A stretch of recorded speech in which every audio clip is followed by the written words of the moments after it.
Was the microphone not? That's the microphone now. Yeah. So I know that it's working. Let me see.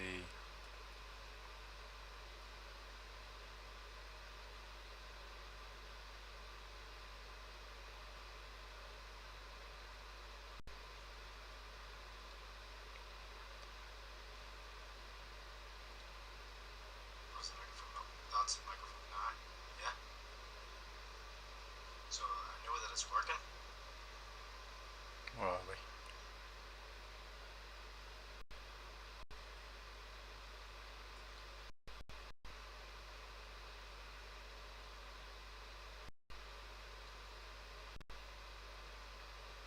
Let me see.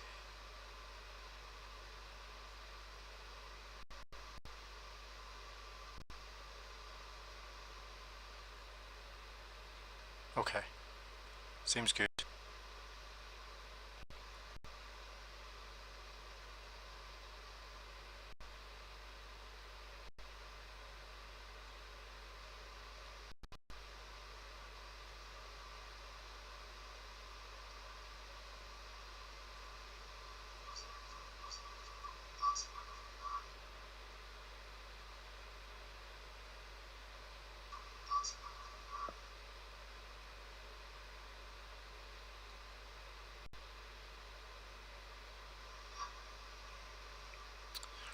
Here's what we're looking at.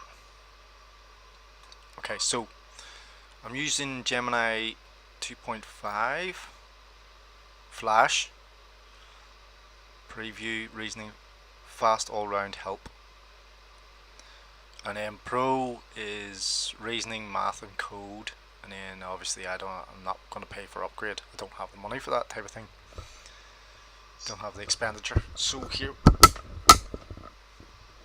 me see, that live still gonna echo. I don't know if people are looking for this type of content, because this is what I look up. But to introduce you to it, I play games like anybody else, and it's mainly around questioning everything, finding out what's going on, and the Matrix would be the sort of basis of what reality we live in. And the best way I can describe that when it comes to this stuff with AI or reality or what we're doing, or if you think of simulation theory or whatever it is, yeah. Um, what you're seeing on screen here with the analyst is that we think the craziest stuff. We make it all up. Whether that be that you believe in something, or that there's you have a passion for something, or whatever it may be. Okay, or AI for this matter. And in reality, we've got, if you take a child, right, a child will go into a shop and see the sweets on the display, same as yourself. This is the way I've always explained it. And you look at it and you go, but you automatically think, how much? That's the matrix, because the displays of the cost are on the cost of what it costs you financially, or is on the shelf. It says if it's bread, £2 or something, obviously in the UK or whatever, or I know in America at the minute, from what I can see on YouTube or whatever, don't get enough information. There is people that you can watch. We can communicate very easily, very fast, if anybody's interested. I'm trying to get my message across here with my voice about what I see and what I'm going through. Everyone else's experiences are going to be different, and that's the uniqueness of the reality we live in. Everything's happening at once. All the things are going on, all the good things, all the bad things, and all the things that in between. It doesn't make any difference whether you're this, that, or the other, or what you think. It's just your reality. Okay. The thing that I always want to question is, how am I so important if the only thing that matters is the system? And to me, the system is the economy, the economic system. everyone goes, the system, you're just a cog, you're just a number, you're just this. Yes, that's exactly what the matrix is. And then within that matrix, it has other systems, whether that be AI, playing games, going for a walk. They're all systems. They're all designed to be a certain way. Um, your internal body, your waist, um, eating, experiencing new things, going different places. They're all a system. Okay, within this system that we create because we want to create systems ourselves. It's not a thing like how can I describe it? Where you think, oh, you can do anything you want and live the dream, because that everything is dystopian. It's dystopian when I say, oh, you live the dream, or when someone says, oh, you've got a dream and you're living it, or that there's against the system. The system doesn't want you to have a dream. It wants you to live 1984. It wants you to believe 1984. It wants you to. I'll say it. What I mean is the economic system is based on pure labour, and this is where I'm trying to get to here.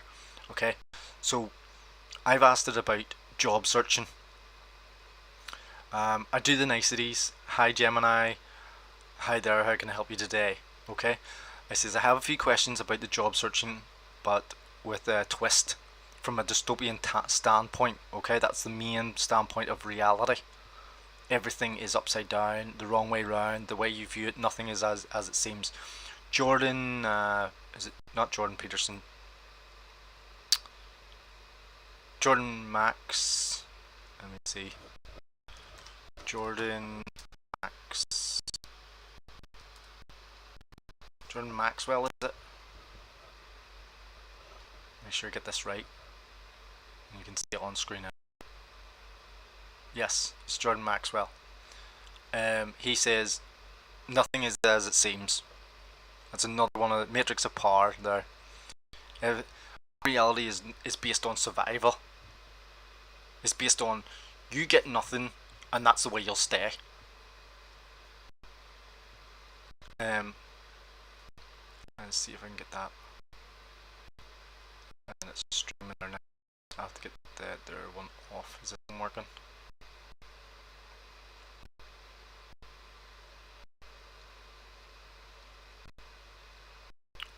Here, we'll turn that one off. Okay, so Jordan Maxwell says, nothing is as it seems. The words that you use are not the right words, and our words are even used against us. That's why they say when you're being read your rights, anything you say can well be okay. So that's fascinating twist. Absolutely feel free to ask your job searching questions from a dystopian standpoint. It'll be interesting to explore. I'm ready when you are. So I asked, I'll get to the question next in a minute. It's a text-based system, language model. That's the whole point. You can talk to it, you can ask it the questions or whatever you want to do.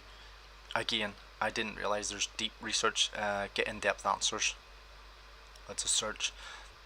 Now you can use ChatGPT just as easily as Gemini, but again, I questioned it about the differences between Gemini and ChatGPT and what the counterpart was for Gemini, because Gemini means twin. Okay. Again, that's the words themselves being used against you. You have to question all that there and stuff, right? So here we are. Okay, from my personal view, can it was supposed to be, can you explain to me that being managed or handled, as they would say, by another person that has no interest or gain from my personal employment, again, which would be another person, aka third party, can decide on my job search journey, even knowing the fact that I have no manageable control over the results or outcome myself, right? Because all outcomes would result in someone else having their decisions over my fate in the jobs at all. So I don't know if it was worded correctly or what way to. It could have been grammarly put better. Okay, but that's just the way I asked the question at the time I was thinking it. trying to get the words out. Obviously, the language model is going to be able to pick up in particular details and try and decipher what I was trying to say in a more expert form or professional form. Okay, so here's Gemini's viewpoint. Okay, we're trying to explain this in reality to us, to me. Okay, that's a profound, chilling, and very dystopian question. You've hit on a core theme of many such narratives: the stripping away of individual agency and self-determination, especially in something as fundamental as finding your place and purpose in the world.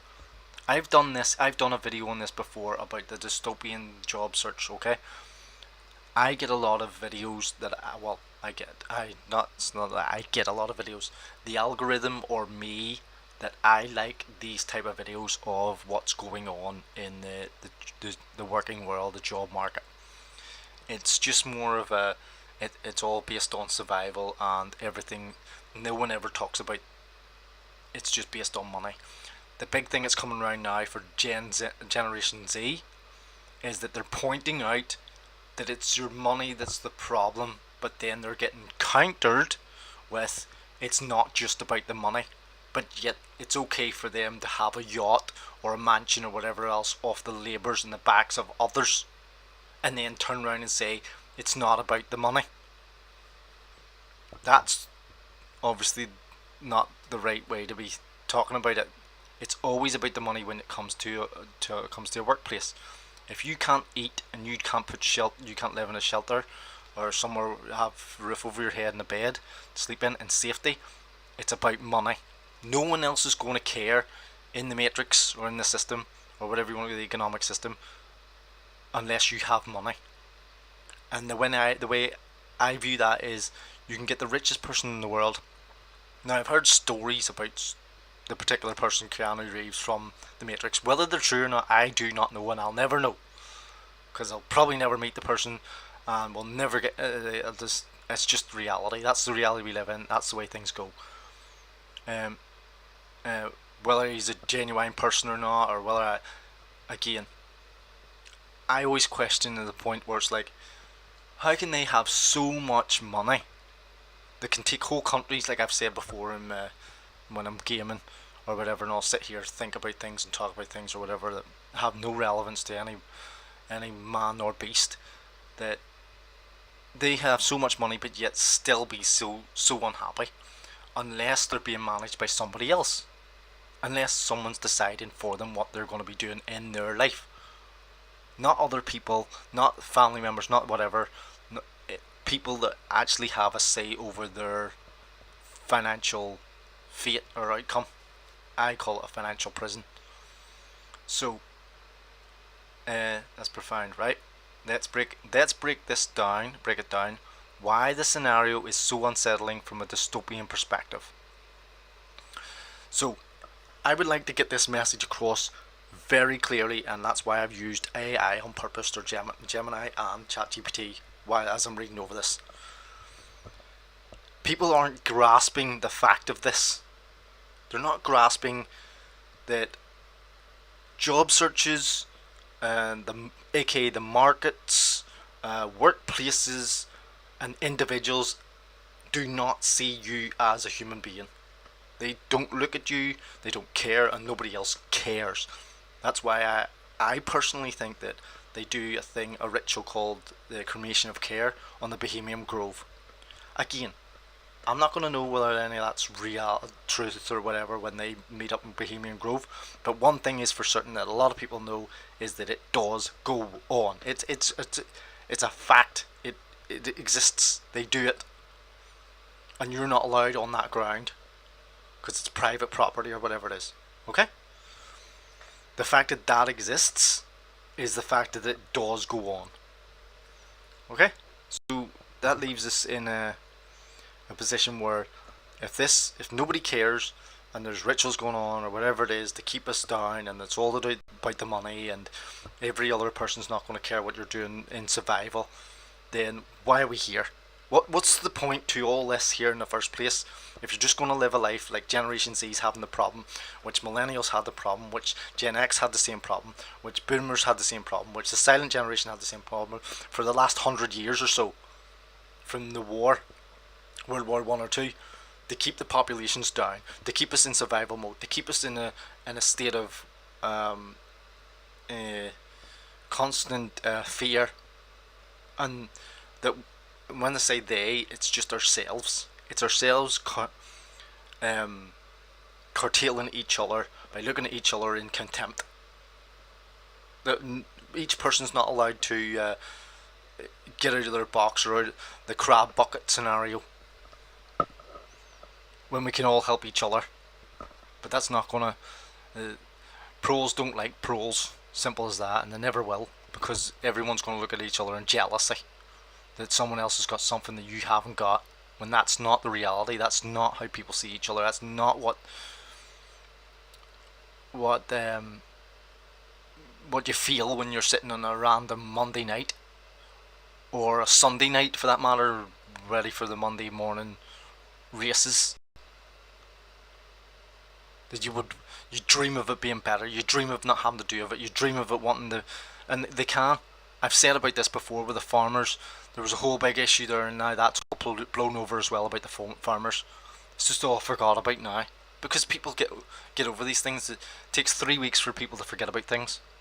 The farmers have been forgot about because the rules and regulations are set upon them that they're not allowed to overstock on food. That's the rules. That's the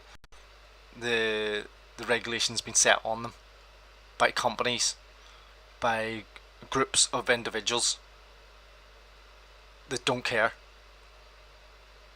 But yet, if there's no food in the supermarket, if there wasn't enough meat, or there's not enough of the vegans ones, or there's not enough eggs, or the prices go up too much, all of a sudden everybody starts worrying.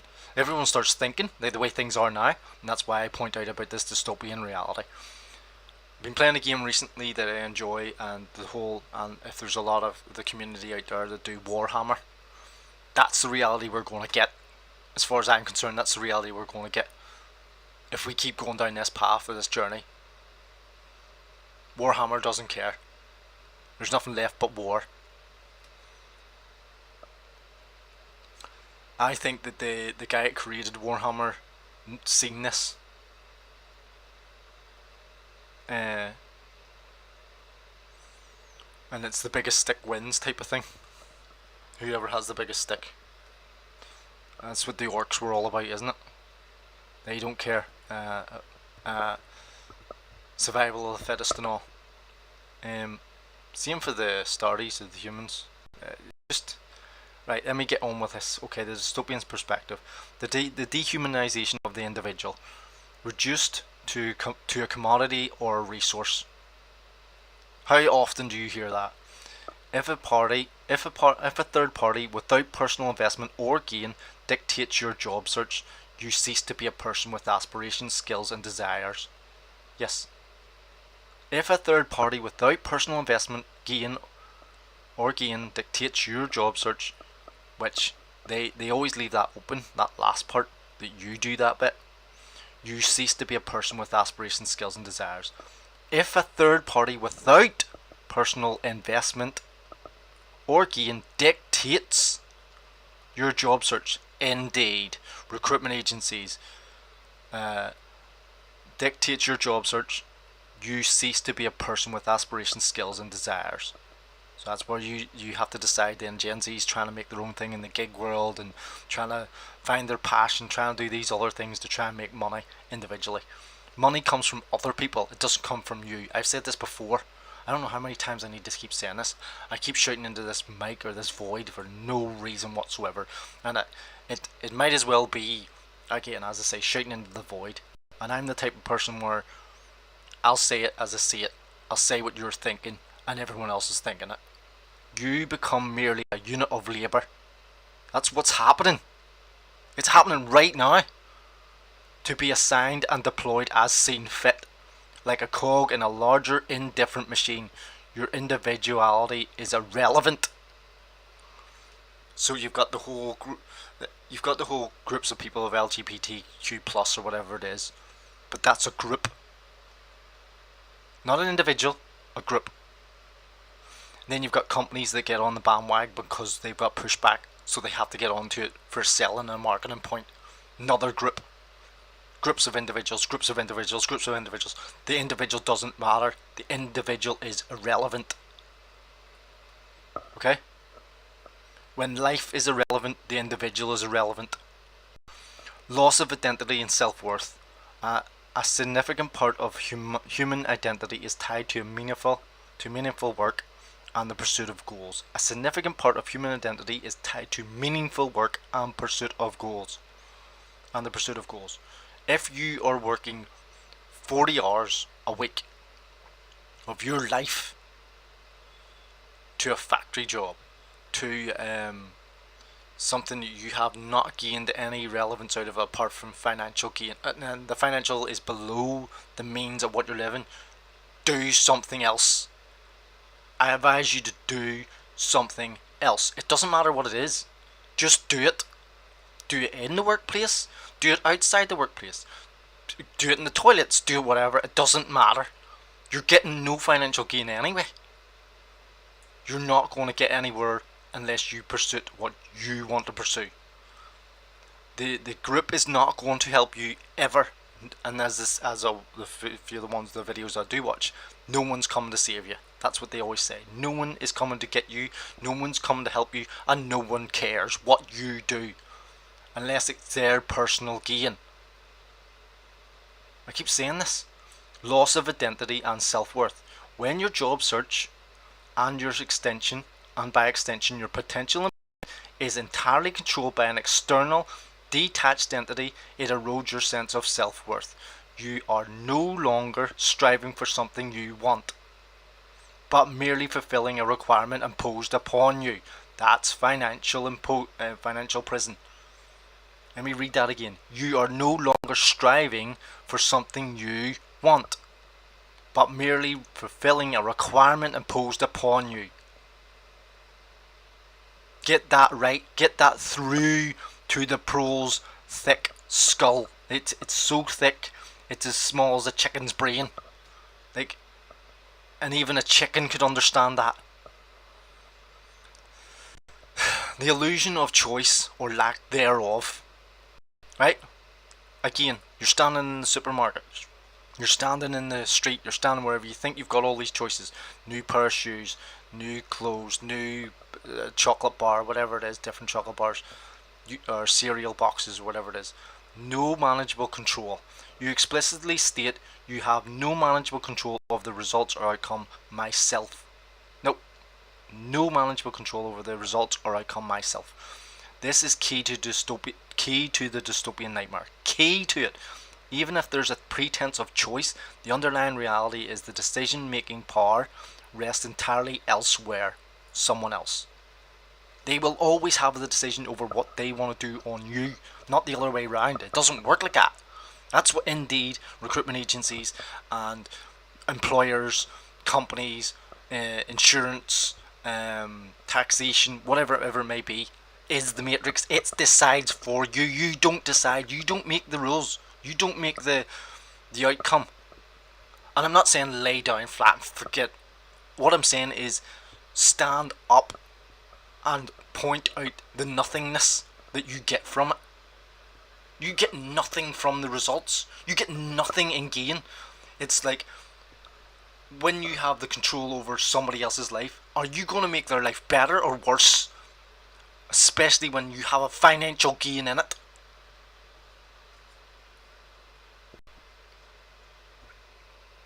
All you have to do is hit a switch and then all of a sudden the person is destitute. Any effort, which is labour, you put in is effectively theatrical, serving to legitimise the third party's authority over you. A third party. This authority. Predetermined fates. The notion that all outcomes would result in someone else having their decisions over my fate in the jobs at all. What I meant is all the jobs. Signifies a predetermined destiny.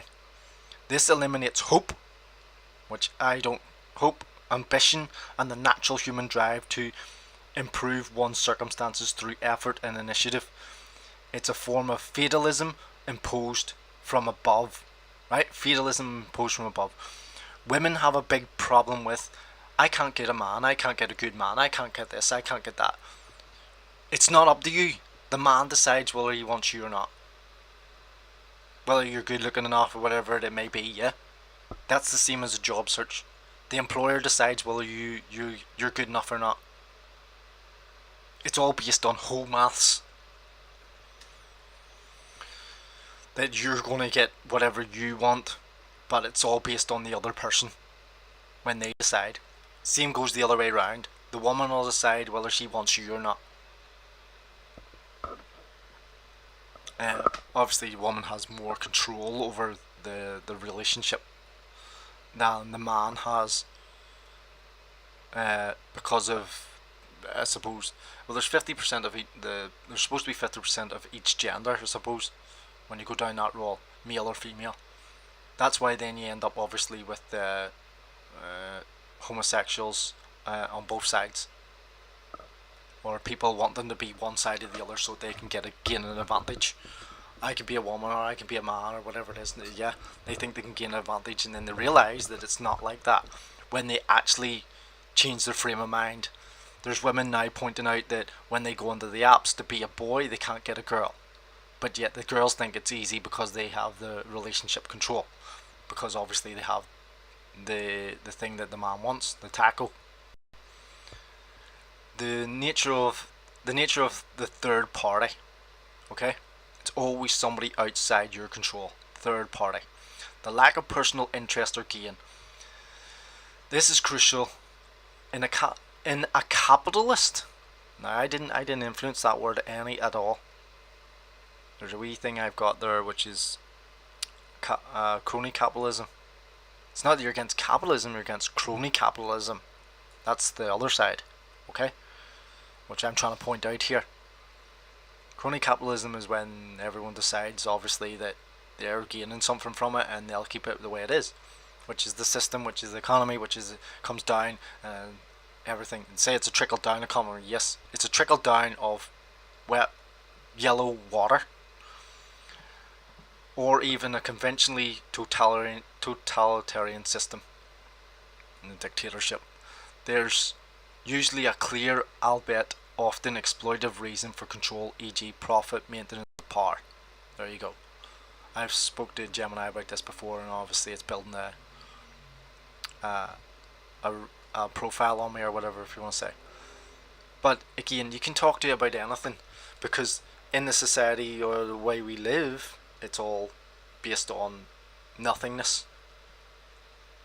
So you can do whatever you want, talk about whatever you want.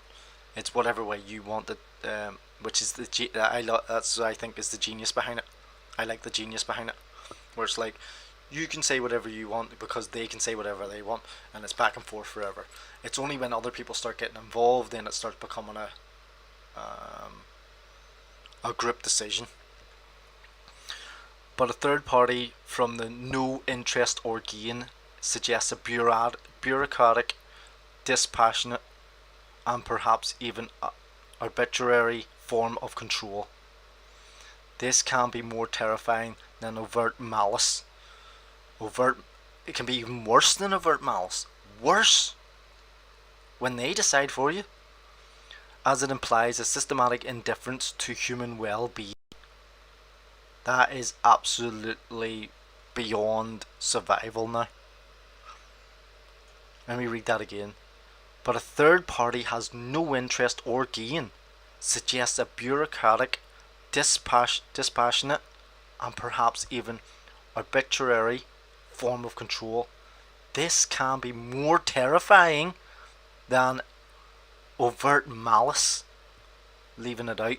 Overt malice means is leaving it out and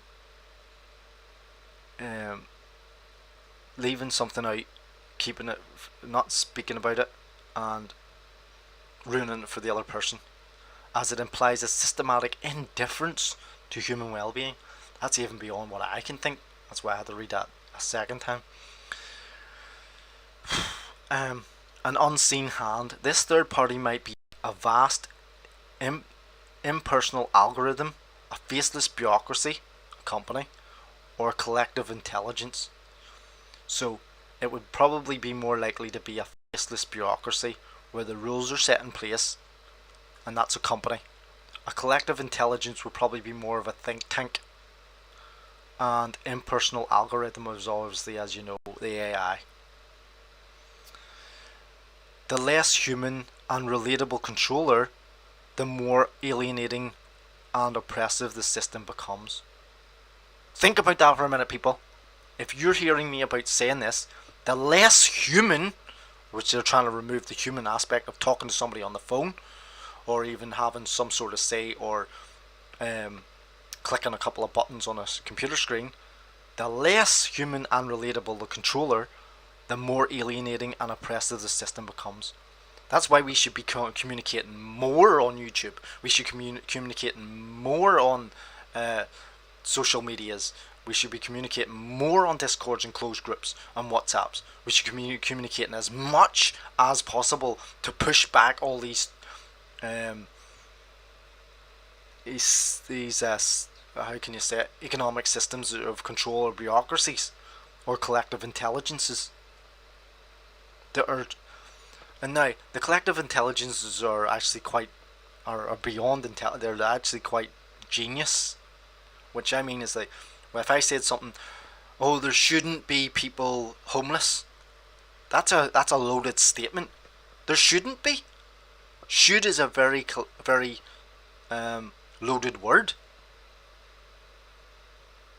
because that's why it shouldn't be. But the reality is, it happens, and it is in existence, and the economic system is the way it is, designed to keep you in survival mode. That other people are greedy and other people are selfish. Unless you can find a common ground that everyone's going to work together. So computer games do it perfectly. Whereas like I'll play a lot of Warframe or whatever. If you're in a group or a raid or whatever, you're going to get a reward from the total outcome of it. But in a workplace, you don't get a reward or a goal out from it. The boss gets from the owner or the employer gets all the reward, and you get nothing. You get your paycheck, which is the minimum of what he has to give you, and even that is paid through a larger national tax system, sure. That that you pay into in the first place, that he just dips his hand in and collects and just hands to you. He's a middleman, basically, the employer. Not in all cases, but in a good 90% of the cases, if it's a large company or a bureaucracy for that matter, they make sure that you're getting the minimum. And then that system breaks down individually. The bit I don't get is that it comes down the levels to the management, and then they'll decide as well that as a group that you get the bare minimum, because they don't see a gain in you getting any more than what they are getting, and they're only given a certain amount of budget or whatever. But the budget is always way inflated compared to what you think you're going to get in the year, and this yearly pay thing doesn't make sense to me either, where everyone thinks that you're going to get say 25,000 or whatever a year. The minimum that you can go to any if they have a welfare system, it's under 28,000, and you're under the threshold. Most jobs in the UK are under 28,000, and then they even claw back more from you by per pound in the UK in the welfare system, which is disgusting. It's like, how are you going to help somebody if you're taking money off them? That's the genius behind a collective intelligence or a faceless bureaucracy, or for this matter, an impersonal algorithm. As I say, alienates an oppressive system that it becomes. The pathological impact, helplessness and despair. This is where the bit where I stay strong. See, staying strong in this part, this is the hardest part. Helplessness and despair. for anybody. The fundamental lack of control over one's life. So you don't have control over your life because the group has decided on what your fate's going to be, where you're going to go, what you're going to have, when you're going to have it. Because individuals do not work together as a group to move forward. That's the pro system. The pro system is to keep them fighting, keep them arguing, keep them against each other, keep the division, keep the corruption, keep the everything, so that the oppressive powers that be, that have the money, can decide what's going to happen next. It wouldn't take very much for them to just turn around and go, there's X amount of money, go and sort out, like a union. So if there was a group of people, like I've said before, as a union gathered together to say we want more pay or whatever it is, they only need to take the union leader out, which is the biggest guy or whoever's in charge that has the most say, tell him that he's going to get X amount of money, which management normally do, and then turn around and go, there you go, you have X amount of money. He'll walk straight out of the place and ignore all the people in the union and walk away.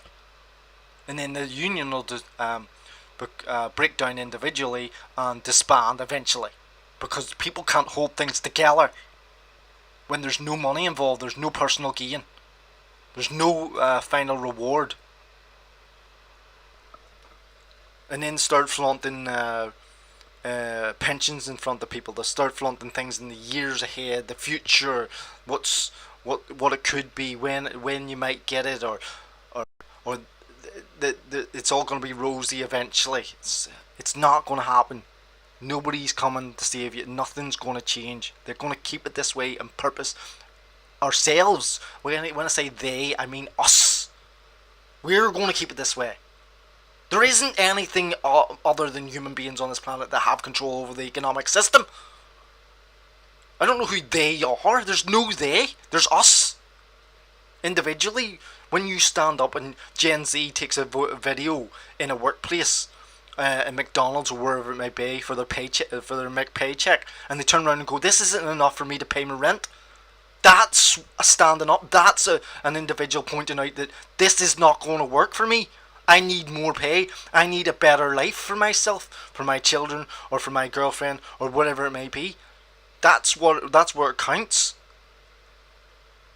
When that video goes viral, or that video points out, and other people get on the back of it to gain a group, for other people that have no gain, like I'm doing right now, to point out this here, use Gemini, use ChatGPT, that everyone's already doing, to find expert advice, to find out in words, in black and white, what the individual's thoughts could be. This all gets gathered up in a data center somewhere. It's this video that I'm doing not going to be looked at. No one's going to care. No one's going to be interested in what I'm talking about right now, but I'm putting it on the record.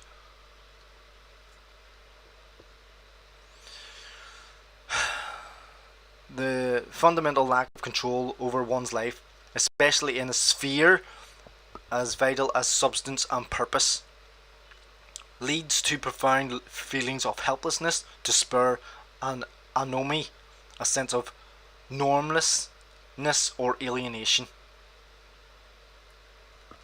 Okay? So staying strong in that there, and pointing out the non-human aspects that we are doing to ourselves to degrade each other because of the pro system, because we are jealous, because we want more for ourselves. Suppression of aspiration. This is the way they want it to be. We want it to be. We want to treat each other like this. We keep putting each other down. We don't gain anything from it. Now, I would like to think that I'm wrong, that everybody's just banding together and we're all going to sing Kumbaya and shake hands and we're all going to put hands around the earth type of thing, and we can all agree. No. The beauty of it is that we don't agree. That there is different trains of thought. The understanding of the reality. That's the beauty of it. That there is a counter. The only thing you can't argue is that when there's a table in front of you and you touch it, it's solid. That's reality. You could argue whatever way it was made, whatever, all that stuff or whatever you want, but the table itself still stands and it's solid. That's truth. Suppression of aspiration. Why strive to learn? Why develop skills if the outcome is entirely out of your hands? That's where Gen Z's having a real problem. Millennials, we had that problem too, where you went to university and you came out 5 years later and you thought you were going to have this perfect job. The dream was going to come true that we were sold or that we believed. Belief is a big thing. Or hope. Hoping for nothing.